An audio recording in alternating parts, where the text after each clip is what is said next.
Atila el Huno. Conocido como el azote de Dios. Causaba estragos allá por donde pasaba. Era un matón, un extorsionista, un asesino.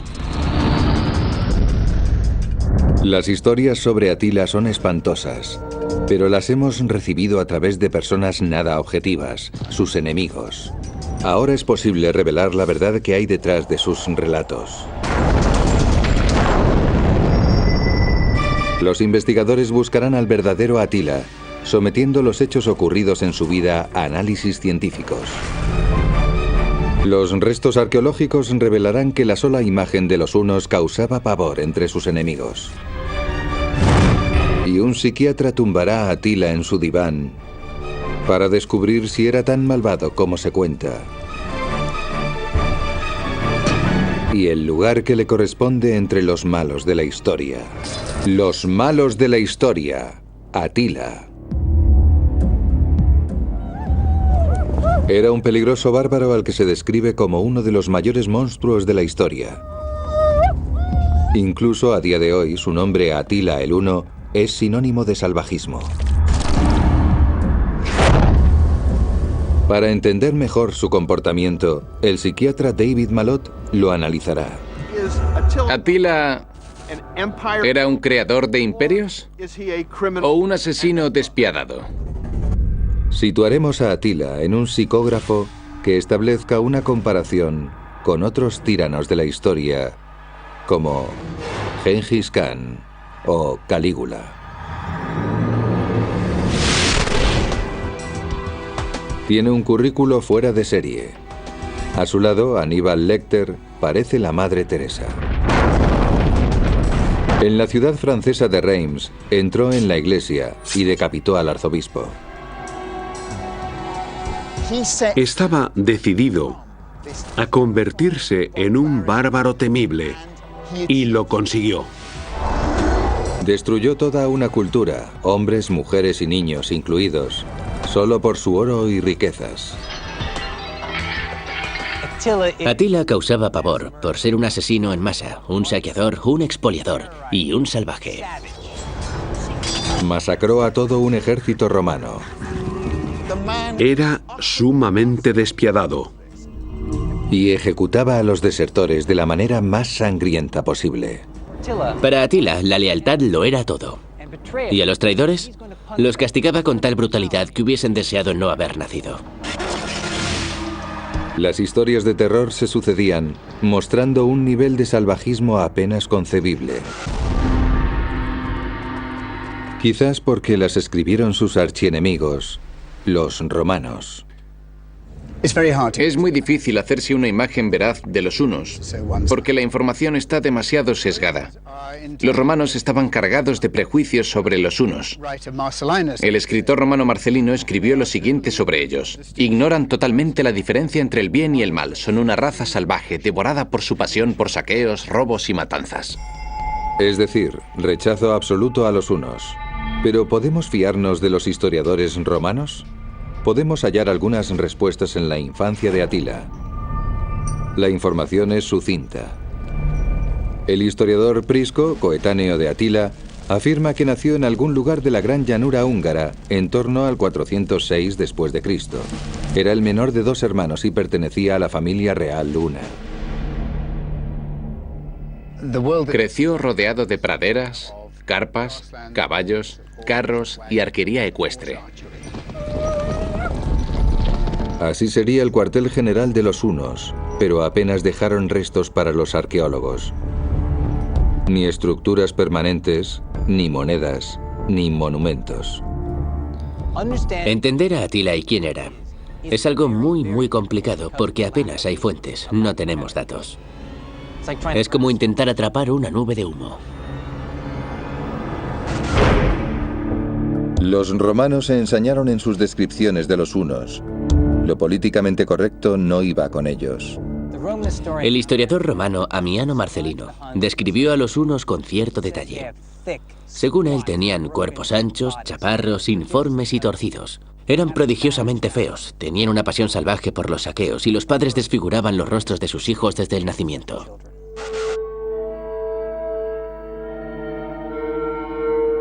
¿Entonces Atila era una especie de monstruo sacado de una película de miedo? Ciertos restos hallados en los escasos yacimientos arqueológicos han ofrecido resultados sorprendentes. En unas excavaciones de Győr, Hungría, se encontraron cráneos de hunos pertenecientes a la época de Atila. El hallazgo fue asombroso. Los cráneos estaban deformados. Entre los hunos era común deformar el cráneo de los niños.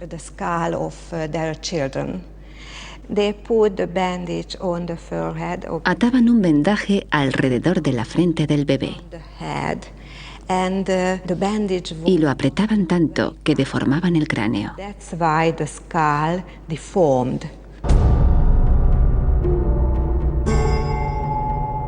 Así que Marcelino los había descrito adecuadamente. Además, para los romanos, su procedencia étnica no era sino un añadido en su extraña apariencia.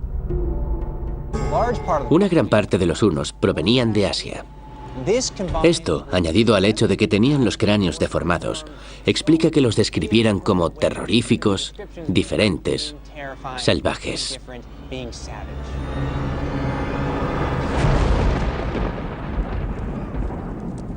434 después de Cristo. Atila, con 28 años, fue coronado rey de los hunos junto a su hermano Bleda.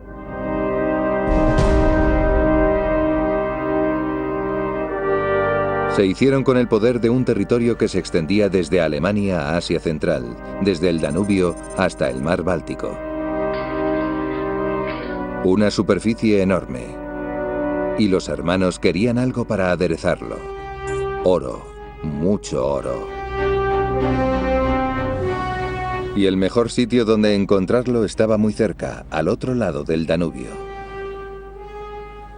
A un lado estaba el Imperio Romano, la civilización con todo lo que ello conlleva. Y al otro, los bárbaros, los hunos. Estaban tan cerca que podían oler el botín.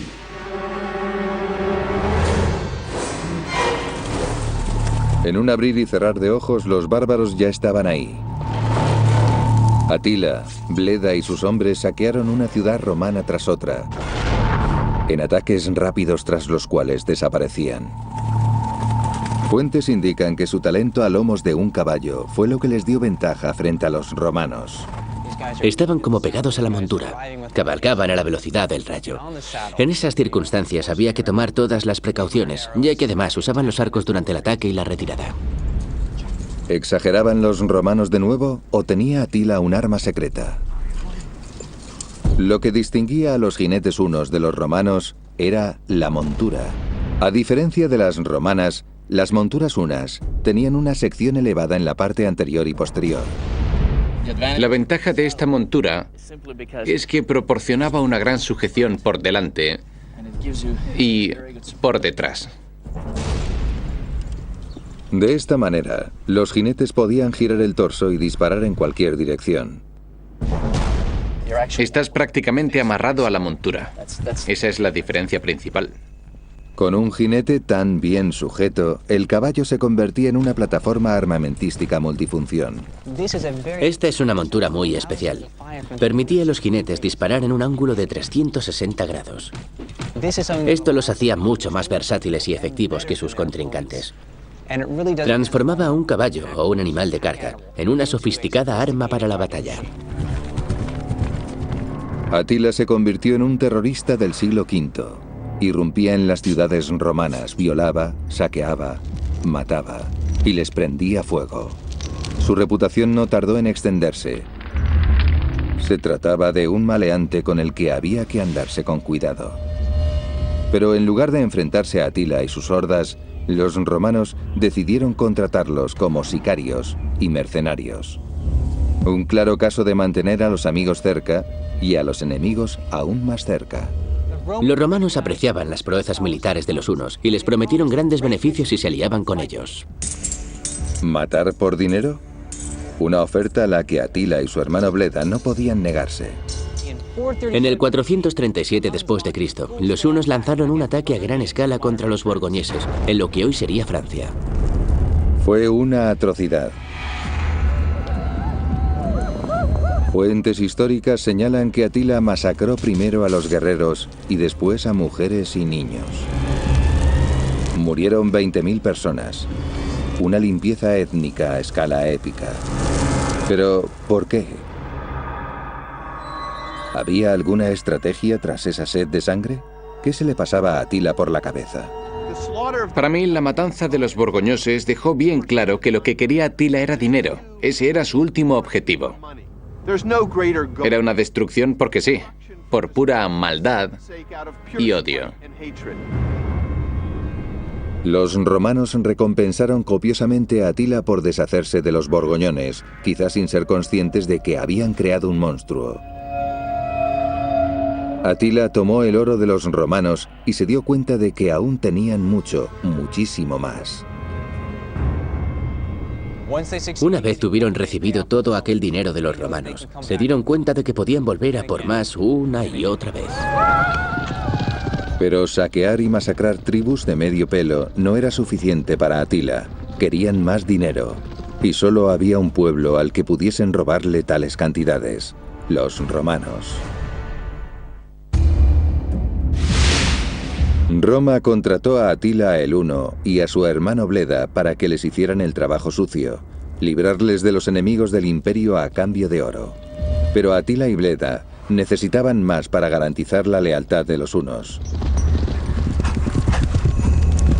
Por lo que se propusieron hacer algo que ningún otro pueblo bárbaro había hecho hasta la fecha: atacar una ciudad romana fortificada.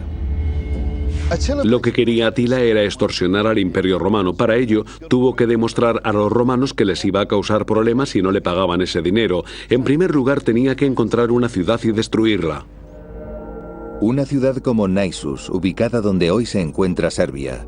En el 441 después de Cristo, Naissus tenía gran importancia estratégica para los romanos. Era una fortaleza armada.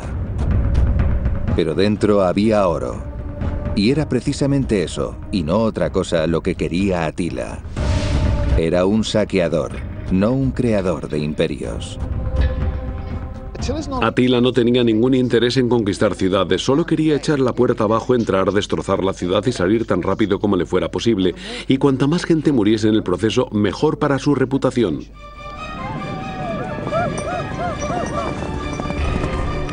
Atila y su hermano enviaron allí a sus mejores tropas, pero su ataque fue repelido por los romanos. Entonces pasaron al plan B. Según Prisco, un diplomático romano de la época de Atila, no podía haber sido más sencillo: un árbol.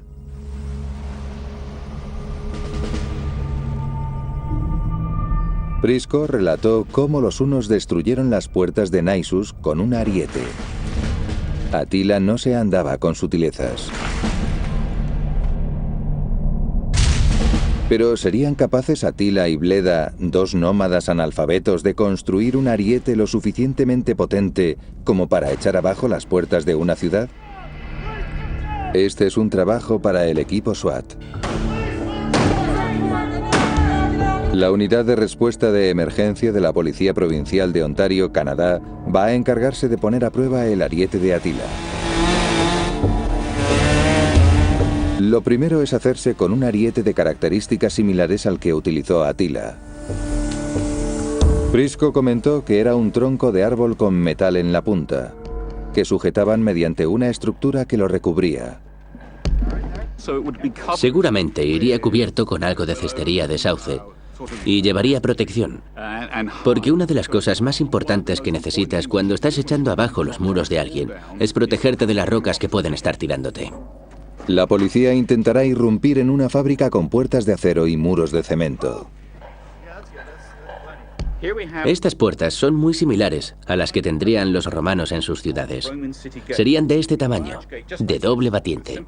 Por el otro lado, habría un travesaño para protegerlas y evitar que la gente entrase. ¿Listos? Tirad.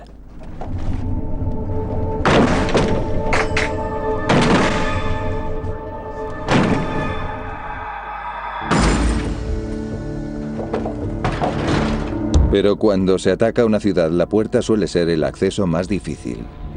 La gente suponía que ibas a entrar por la puerta, por lo que era la parte más resistente de la fortaleza. Pero si eres capaz de tirar una muralla, una pequeña parte de ella, entonces habrás dejado el lugar completamente indefenso. El ariete derriba sin problemas estos bloques de 20 centímetros. Pero ¿qué pasaba con las murallas romanas, unas 5 veces más gruesas? Yo creo que esto lo deja bastante claro. Estoy casi seguro de que de esta manera podrías derribar la muralla de una ciudad romana que midiese cerca de 1 metro de ancho. En este caso lo ha atravesado sin problemas. Podríamos hacer lo mismo en una muralla romana. Así que era cierto. Atila y Bleda podrían haber tomado Naissus derribando sus murallas. Una vez dentro, los hunos organizaron una auténtica carnicería. Pocos sobrevivieron.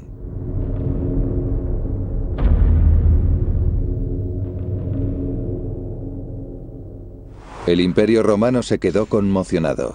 Era la primera vez que caía una ciudad fortificada. La noticia corrió como la pólvora. Atila no era un bárbaro como los que habían conocido hasta entonces. Y las ciudades imperiales estaban a su alcance. Podemos imaginar el pánico que debieron sentir los romanos al enterarse de que Atila iba atacando ciudades y convirtiendo casas como estas en ceniza. Evidentemente, eso era precisamente lo que él quería. Como a cualquier terrorista, el miedo lo hacía más fuerte. El reinado del terror de Atila y su hermano no había hecho más que empezar. A continuación subieron el listón y fueron a por la ciudad más rica del mundo. Constantinopla. La capital del Imperio Romano de Oriente. Estamos en lo más alto de la antigua Constantinopla, la joya del este, un auténtico trofeo. Como es de suponer, la ciudad estaba prácticamente blindada. Atila debería ingeniárselas para acceder a su interior, donde estaba lo que tanto ansiaba, botín y más botín. Tomar Naissus ya había sido impresionante. Pero Constantinopla no era Naissus. La ciudad imperial con más de 500.000 de habitantes estaba fuertemente amurallada.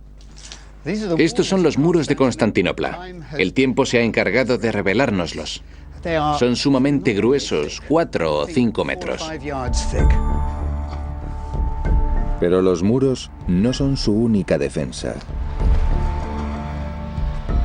Miremoslo desde el punto de vista de los atacantes. Primero los campos, en los que entonces había un foso. Después, una primera muralla defensiva. Luego una plataforma en la que se acumularían las tropas. Y por último, la muralla principal. Era la ciudad con las mejores defensas del mundo antiguo. Pero Atila tenía un arma superior, mucho más poderosa que su ariete. La guerra psicológica. Su pavorosa reputación alcanzó Constantinopla mucho antes de que él lo hiciera. Atila podía tomar ciudades inexpugnables, y una vez dentro, todo el mundo moría. Los romanos se vinieron abajo. En vez de confiar en sus defensas, arrojaban oro a Atila para que se marchara. Uno de los sobornos alcanzó las 6.000 libras de oro, es decir, 3 toneladas, lo que hoy equivaldría a 75 millones de euros. Más dinero del que Atila nunca hubiera visto. Pero ni siquiera 6.000 libras de oro fueron suficientes para Atila. También buscaba vengarse. Quería ajustar cuentas con algunos desertores de su ejército que en ese momento se encontraban tras las murallas de Constantinopla. Los romanos se los entregaron y sufrieron la peor de las suertes. Atila era despiadado. Si algún miembro de su ejército desertaba y cambiaba de bando, exigía que se lo entregaran, y lo conseguía. Entonces no lo recibía con los brazos abiertos. Los empalaba, los machacaba, los dejaba colgando para morir a lo largo de 2 días. Así era Atila el Huno. Y así castigaba la traición.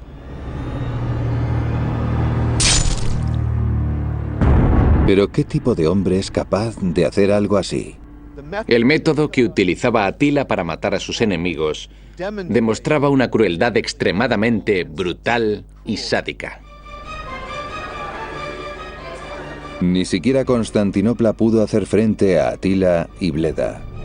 Eso significaba que ningún lugar era seguro. Atila gestionaba un sistema de intimidación al estilo de la mafia, a enorme escala. Atila era un táctico sobresaliente. Llegó a las murallas de Constantinopla, los amenazó, consiguió un soborno y se marchó, aunque podía volver.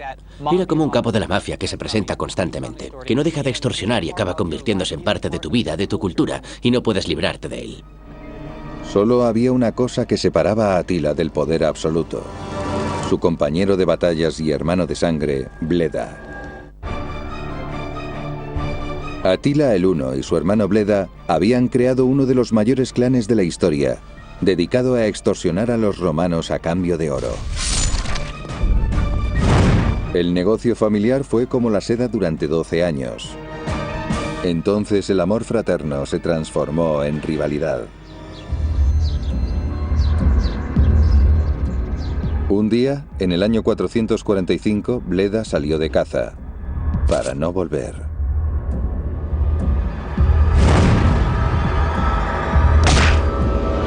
Jordanes, un escritor romano, lo tachó de homicidio, del que acusó a Atila. Atila y su hermano habían crecido juntos. Lo habían hecho todo juntos. Habían reinado juntos. Pero Atila lo asesinó despiadadamente. Esto indica que Atila era un asesino psicópata. Ahora, Atila era el único líder de los hunos. Se había hecho rico extorsionando a los romanos, y con ese oro se aseguraba la lealtad de sus hombres. Pero los romanos estaban hartos.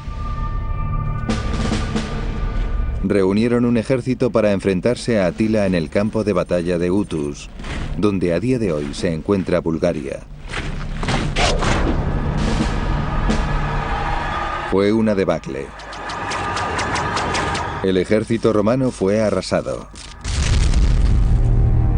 Y los supervivientes tuvieron que buscarse excusas. Los romanos tenían que justificar su derrota ante estos bárbaros. ¿Y qué es lo que dicen? Evidentemente no es que sean más sofisticados, fuertes o inteligentes. Lo que pasaba es que les superaban con creces en número. Océanos de enemigos arrasando al pequeño ejército romano. Fuentes romanas afirman que el ejército de Atila alcanzaba el 500.000, mientras que el romano rondaba los 120.000. La proporción era de 4-1. La explicación dejaba intacta la honra de los romanos. ¿Pero era cierta? Basándonos en datos sobre la cría de animales, ahora es posible calcular el tamaño real del ejército de Atila. Basta con conocer el número de caballos. Los pastos de los hunos se encuentran aquí, en la gran llanura húngara, una cuenca natural que limitaba con los Alpes, los Cárpatos y el Danubio. Ciertos estudios han demostrado que los pastos de Hungría pueden albergar a unos 150.000 caballos. Bastantes menos de los que apuntaban los romanos. Además, lo más probable es que cada hombre de Atila tuviese varios caballos para cubrir distancias más rápidamente. Si cada jinete huno tenía, por poner, 5 caballos, podemos calcular que su ejército ascendería a 30.000 individuos. Una fuerza modesta con la que enfrentarse al Imperio Romano. Los romanos tendrían que buscarse una excusa mejor que los números apabullantes de los hunos. Los análisis apuntan a lo contrario a lo que afirmaban los romanos. Eran ellos los que superaban a los hunos por 4-1, no al revés. ¿Cómo lo consiguió Atila? El escritor romano Marcelino puede darnos alguna pista. Sus observaciones sobre los hunos poco antes del nacimiento de Atila dejan ver que tenían un enfoque distinto de la guerra. Primero enviaban arqueros para romper las filas romanas. Después desplegaban 2 armas muy comunes para las que los romanos no estaban preparados: el lazo y la red. Un equipamiento muy sencillo usado con gran eficacia. Había gente especialmente designada para utilizarlo y coordinar toda la maniobra. Por ejemplo, si atacaban desde una esquina, desde un flanco hasta el flanco opuesto, se valdrían hábilmente de la cuerda, en una maniobra perfectamente orquestada. Ante jinetes armados con lazos, la infantería romana no tenía escapatoria. Se lo tiraban al cuello y los arrastraban con fuerza. Morían en segundos. Los romanos no sabían reaccionar ante esas tácticas. Murieron decenas de miles. Además, había otro motivo por el que los romanos fueron arrasados. Porque ya no eran el ejército disciplinado que había dominado a los bárbaros durante siglos. Este es el típico legionario de Roma que vemos en las películas de Hollywood. Lleva una armadura conocida como lorica segmentata por las distintas capas segmentadas que incluye. Un casco, un gran escudo rectangular diseñado para luchar en orden cerrado. Juntaban todos los escudos y levantaban las jabalinas, los pilum, y se los lanzaban al enemigo. Cargaban hacia adelante protegiéndose con los escudos, sacaban las espadas cortas y apuñalaban. Así eran los soldados que habían conquistado el mundo. Pero en la época de Atila, estos soldados habían pasado a la historia. En la época de Atila, los legionarios romanos eran más bien así. Se parece poco a ese otro de ahí. Mira, lleva pantalones como los de los bárbaros y el casco también responde a los diseños bárbaros persas. Al parecer, el ejército romano podría haber estado compuesto en su mayor parte por mercenarios, bárbaros. No tenían ni la formación ni el equipamiento del ejército romano que había conquistado el mundo.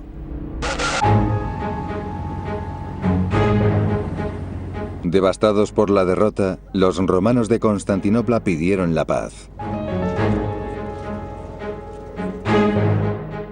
Se nombró a un enviado para que se desplazase hasta el cuartel general de Atila, en Hungría, para pactar las condiciones. Junto a él viajó Prisco, autor de los únicos documentos jamás escritos en primera persona sobre Atila. El historiador John Mann rehará ahora su camino. Salieron desde Constantinopla hacia el norte y debieron de tardar cerca de un mes. Día tras día, Prisco descubría muestras espantosas de la brutalidad de Atila. Por todo el camino encontraron áreas que los hunos habían arrasado en su camino hacia el sur. Una de ellas era la ciudad de Naissus, hecha trizas. Todavía quedaban cráneos por todas partes y huesos a la orilla del río.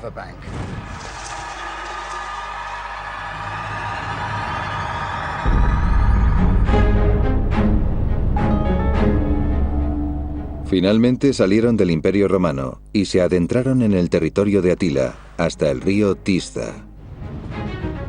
Tendrían que estar aterrorizados ante lo que se les avecinaba. Era como ir a visitar a Saddam Hussein sin previo aviso. Atila era veleidoso con su violencia. No se sabe exactamente dónde se encontraron Prisco y Atila, pero John Mann calcula que no lejos de este punto. Creo que esto es lo que andábamos buscando. Prisco debió de encontrarse con Atila en un sitio como este. Y la descripción que hizo de él fue muy sorprendente. Prisco esperaba encontrar una ciudad nauseabunda compuesta por tiendas y con bárbaros pestilentes, pero se equivocaba. No solo había cabañas de madera, sino que junto a él habían construido un complejo de baños en piedra. Prisco vio un complejo de baños en la sede de Atila. Le sorprendió por tratarse de algo muy característico de la cultura romana, no de la una. El hecho de que se hubiesen instalado a instancias de Atila era un claro indicador de que los hunos podían evolucionar y adoptar las buenas ideas de los romanos. Unos baños eran uno de los principales rasgos de una ciudad romana. Según esto, Atila sería un hombre normal al que le gustaba darse un buen chapuzón después de haber estado saqueando y violando. También fue descrito como un hombre que amaba a su familia. Prisco retrató a Atila como un hombre polifacético y padre cariñoso. Prisco se dio cuenta de ello. Era un hombre humilde, un dirigente estoico, con una faceta humana.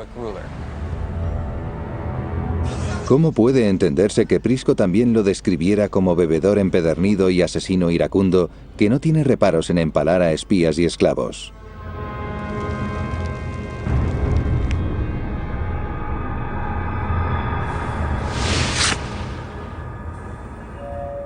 ¿Cómo era Atila en realidad? De puertas para adentro, Atila sabía mantener las formas de un ciudadano romano de clase alta. Pero fuera, al empalar a la gente, se veía de qué madera estaba hecho. Era un asesino psicópata. 2 años después de la visita de Prisco, Atila saqueó todo lo que pudo en Constantinopla. Pero por suerte, el Imperio Romano estaba dividido en 2. Una vez hubo terminado con la parte oriental del Imperio Romano, se centró en la occidental. A sus 45 años, Atila se subió de nuevo a un caballo, deseando exprimir de nuevo a los romanos. Hasta la fecha siempre le había funcionado, pero en esta ocasión había subestimado al imperio. Atila el Huno y sus hordas bárbaras estaban de nuevo alborotando, jugándosela ante los romanos. Al galope, cruzaron la llanura húngara y se plantaron en el corazón de Europa. A todo el mundo le sorprendió que Atila se dirigiese hacia el norte desde su país. Cruzó el Rin y protagonizó los peores ataques a ciudades de la historia. Ya estaba en el centro de Europa. Atila cubrió cientos de kilómetros con miles de hombres a lomos de sus caballos. Todos ellos tenían rostros agresivos y andaban buscando pelea. Era como si hubiesen comido carne cruda, y resulta que así había sido. El historiador romano Marcelino nos relata su menú. Carne sin cocinar, que calentaban en el lomo del caballo. Pero la carne cruda es difícil de digerir, incluso para un bárbaro. Es posible que los romanos estuviesen demonizando a sus adversarios de nuevo. El historiador Robert Mason se ha propuesto descubrirlo. Hemos preparado esta manta para la silla de montar, para que haya la menor cantidad posible de pelo de caballo.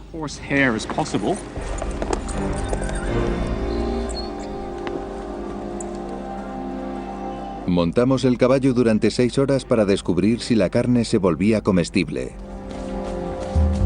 o simplemente repugnante.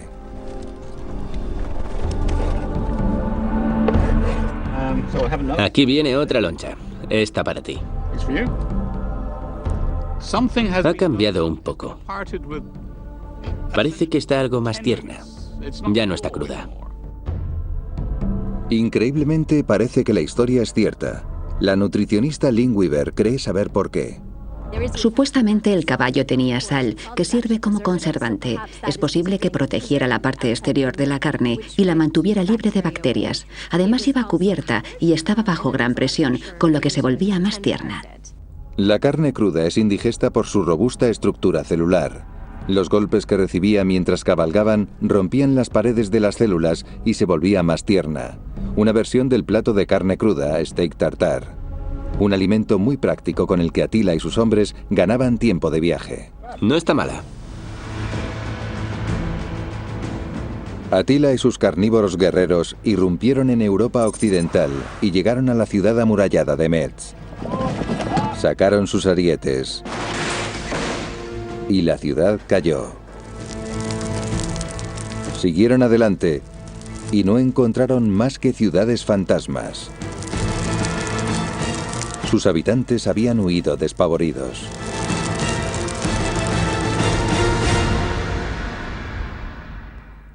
Pero en Reims, el arzobispo Nicasio se mantuvo firme, entonando cánticos con los que pretendía detener al bárbaro.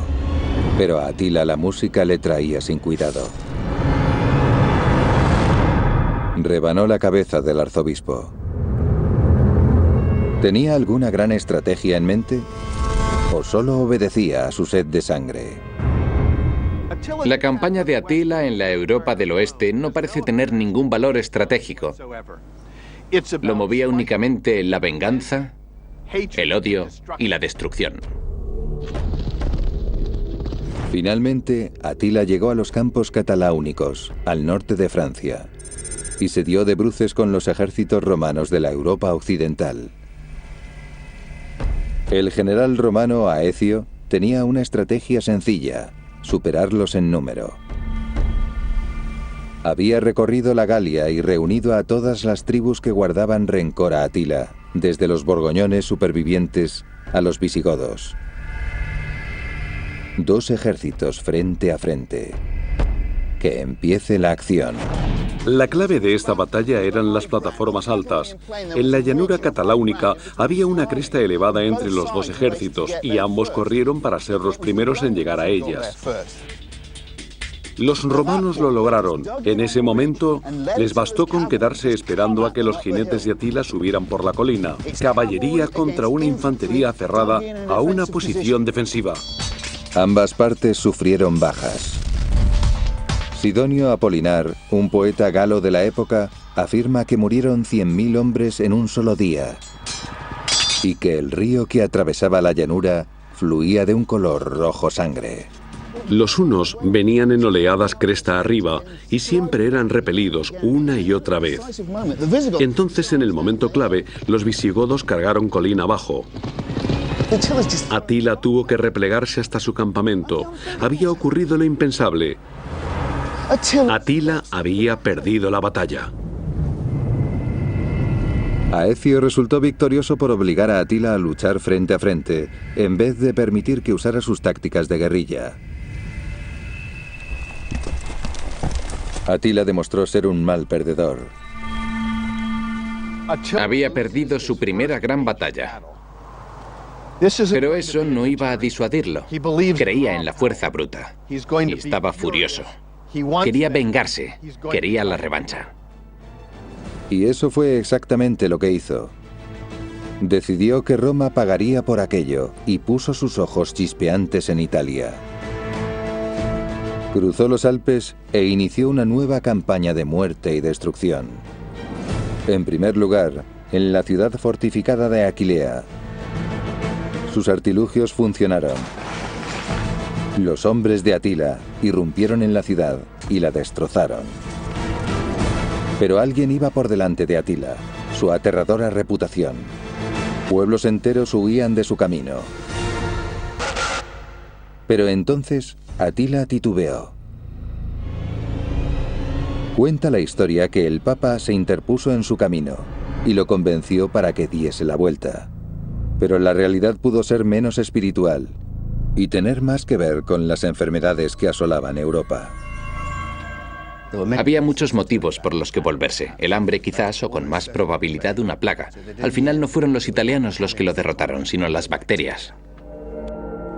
Con una plaga acuciando a sus hombres y el invierno a las puertas, Atila hizo lo más sensato: volverse a casa. Para lo que Atila estaba acostumbrado, en esta gira europea no había tenido demasiado éxito. Aún así, tenía una gran cantidad de bienes saqueados y oro de sus extorsiones. Tenía unos 47 años y había sobrevivido a 19 años de guerra. No lo mató una batalla, sino su arduo estilo de vida. Atila el Huno. Con él llegó el infierno.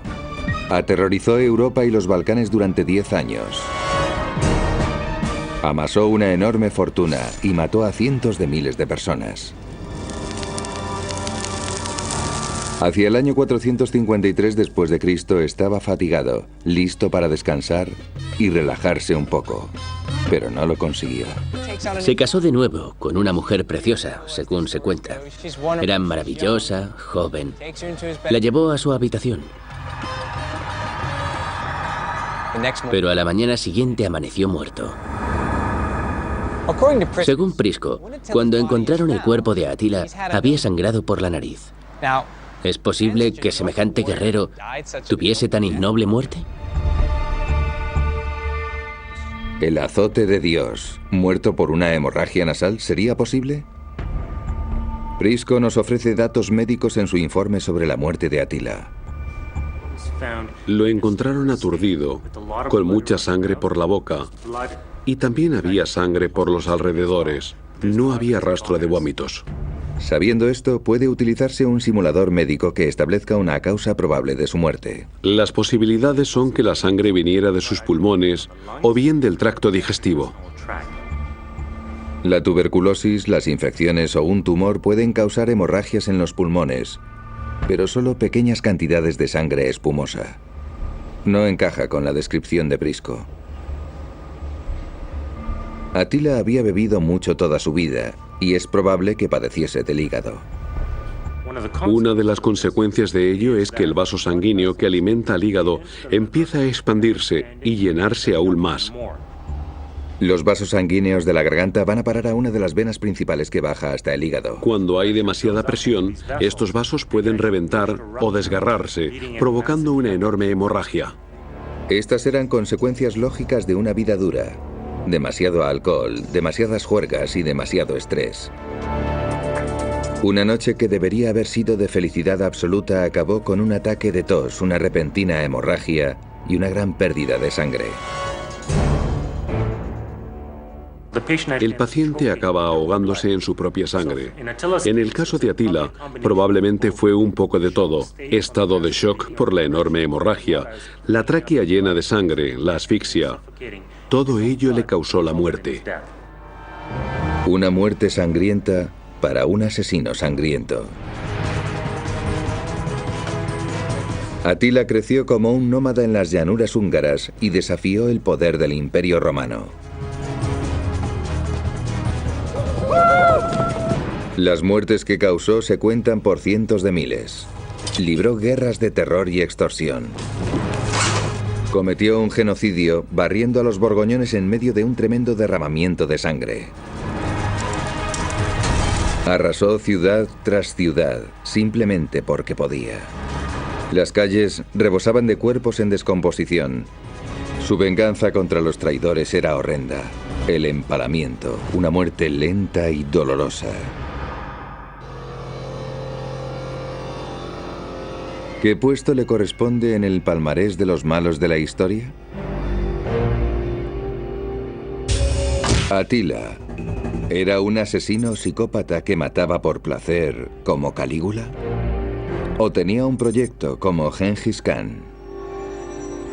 Su violencia, sus conquistas, no parecían tener un fin claro. Arrasaba con todo sin motivo alguno. Era un asesino cruel y despiadado. Attila está en lo más alto de la lista de psicópatas. Lo único que le importaba a Attila era la destrucción. No planeaba asegurar el futuro de los hunos. En comparación con otros tiranos de la antigüedad, Attila apenas tenía creatividad alguna. No resolvía problemas, no construía nada, no dejaba nada tras de sí. Ante la duda, mataba. Tenía un perfil psicológico deleznable que aún existe hoy. Attila era como un capo de la droga, un Pablo Escobar. Solo le interesaba el poder, el dinero.